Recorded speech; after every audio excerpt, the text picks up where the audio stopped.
Bueno, decía que voy a hablar de la logística como palanca de la competitividad, pero antes quisiera dedicar un par de minutos a contarles qué es el Centro Español de Logística, poco cómo surgió y a qué tipo de actividades nos dedicamos. La verdad es que además es oportuno hablarles de esto porque el Centro Español de Logística nació en el año 78, hace 32 años, precisamente como una iniciativa de la Cátedra de Organización de la Escuela de Ingenieros Industriales. Personas que probablemente vosotros conocéis, como son Javier Carrasco, María Ramos, etcétera, ¿no? Decía que el Centro Español de Logística nació hace 32 años con el objetivo de dar a conocer pues, lo que eran tendencias emergentes, lo que eran nuevos conceptos, etcétera, ¿no? Y esto para hacerlo no desde un punto de vista, digamos, cultural, sino precisamente para mejorar lo que era la competitividad y la eficiencia de las empresas. Desde entonces, desde ese momento, la verdad es que hemos seguido fieles a la misión con la cual fue creado y básicamente todas nuestras actividades digamos que las estructuramos en tres áreas. Por una parte, lo que llamamos innovación y proyectos, ahora les contaré un poquito en qué consiste esto, actividades de comunicación, que son básicamente pues, conferencias, jornadas, ponencias, etcétera, ¿no? Y luego también actividades de formación. Decirles que estamos formados por cerca de 700 empresas que tienen como nexo común el que la logística es importante para su negocio. Es decir, no es que sean empresas específicamente de logística, la verdad es que aproximadamente la mitad son empresas fabricantes y la otra mitad pues, son entre operadores logísticos, empresas de servicio, de tecnología, etcétera. Y esto nos da una riqueza bastante amplia para abordar muchos de los trabajos que hacemos, como estudios, etcétera. Bueno, aquí tiene una lista que no voy a entrar tampoco en detalle de lo que hacemos, pero básicamente se estructura en esas áreas que he comentado, visitas a empresas, estudios sectoriales, observatorios, grupos de trabajo, publicaciones, consultorio, etcétera, ¿no? Y por último, comentarles también que para nosotros la formación, que es otra de las actividades que hacemos, es uno de los pilares más importantes para producir esta catálisis de la que hablamos de mejora de la logística en la empresa. Y aquí ofrecemos digamos que la formación certificada internacionalmente que hay en el mercado, como son la formación que ofrece APIX, la formación que ofrece ECBL de la Asociación Europea de Logística, ISM en el área de compras y otra mucha desarrollada por nosotros.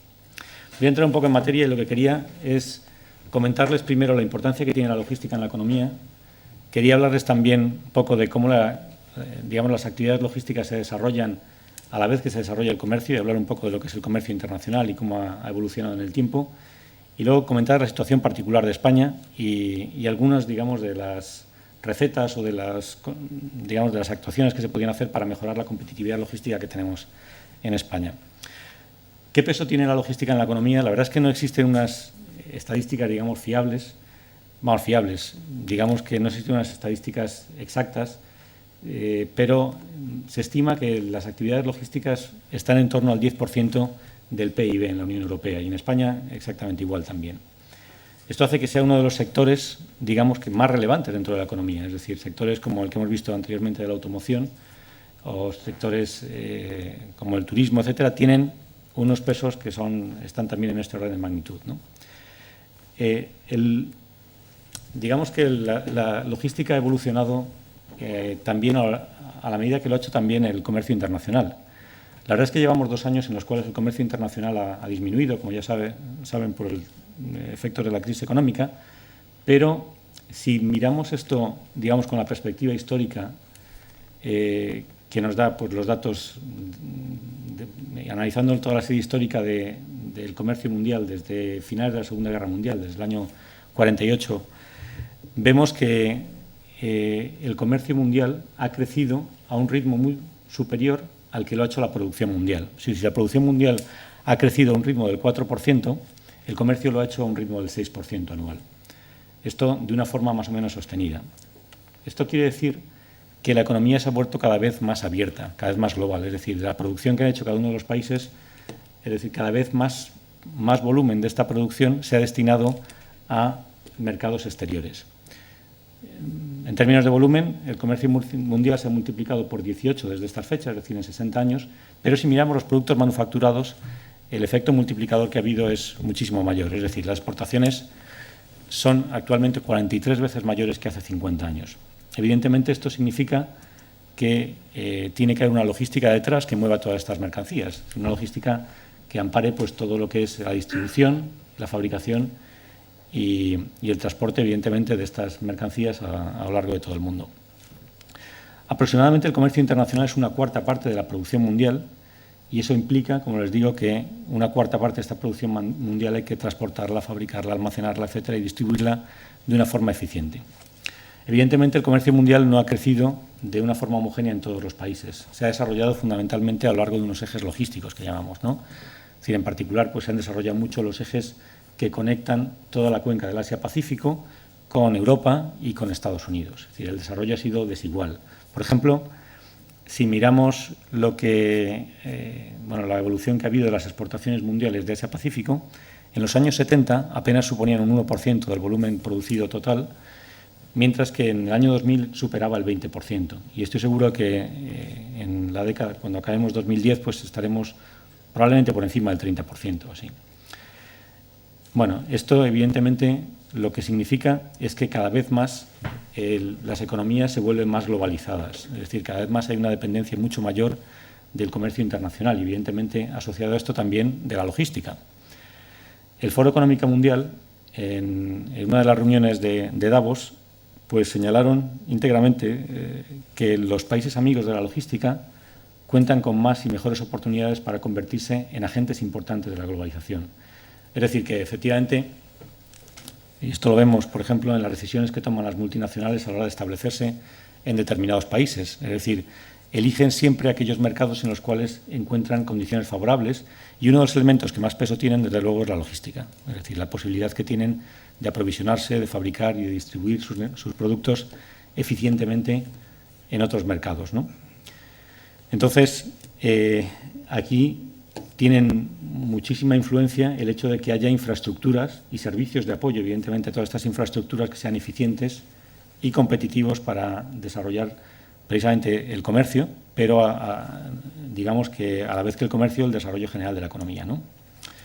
Las operaciones también han cambiado y esto también influye mucho. Por ejemplo, se han liberalizado los mercados, es decir, cada vez hay menos restricciones aduaneras. China entró en la Organización Mundial del Comercio. Todas las restricciones que había, por ejemplo, a importaciones de productos asiáticos, de China en particular, como podía ser el textil, el calzado, etcétera, todo esto poco a poco ha ido desapareciendo, ¿no? Con lo cual, los mercados se han ido, digamos, abriendo mucho más. También se han formado bloques económicos, es decir, tenemos la Comunidad Económica Europea, tenemos ASEAN, el Asia-Pacífico, el Tratado de Libre Comercio norteamericano, etcétera. Todo este tipo de acuerdos también, digamos, que facilitan el comercio entre países de estos bloques, ¿no? Precisamente por esto, entonces ya, y animado también por una concentración empresarial que ha habido muy importante en muchos sectores, ¿no? Es decir, por ejemplo, en el sector del automóvil, como hemos visto, ha habido una concentración importante de marcas, en el sector del acero, en el sector de las telecomunicaciones, etcétera, ¿no? En todos estos sectores se han formado grandes grupos empresariales que han empezado a establecerse sus operaciones, digamos, en determinadas áreas. Ya no se mira el concepto país, ahora se mira el concepto de cuál es el área geográfica que quiero cubrir, precisamente por la creación de estos bloques económicos y esta desaparición o atenuación, desde luego, de los efectos de fronteras, ¿no? Todo esto al final ha conducido a crear nuevas cadenas de valor que cada vez tienen que ser más productivas y más competitivas, ¿eh? Y esto se aprecia muchísimo, por ejemplo, en el sector del automóvil, como hemos visto en la ponencia anterior, ¿no?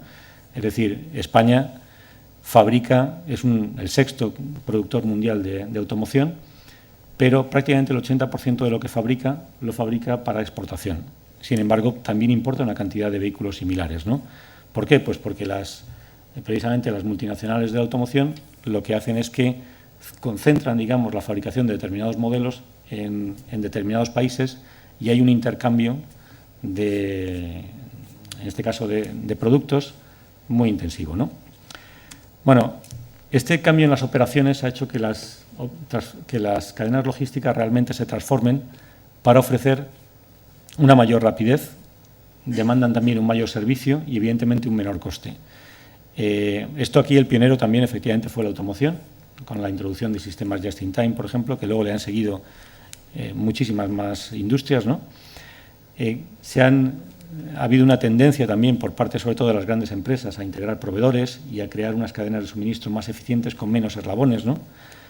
Algunas de las industrias también se encuentran sometidas a una presión muy importante en cuanto a reducción de tiempos de ciclo, no solamente en cuanto a tiempos de respuesta de cara a, digamos, satisfacer necesidades de producción o pedidos, sino también a la hora de introducir nuevos productos.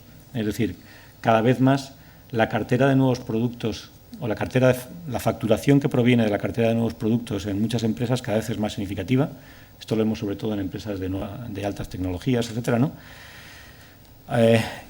Cada vez más las operaciones demandan un mayor aporte de las tecnologías de la información. Vimos cómo, sobre todo a mediados de la década de los 90 y en los años 2000, con todo el apogeo de Internet, pues hubo una eclosión tremenda de aplicaciones que lo que buscaban era la transmisión de la información, la toma de decisiones colaborativas, la optimización o la toma de decisiones para optimizar, digamos, la gestión de la cadena de suministro, etc.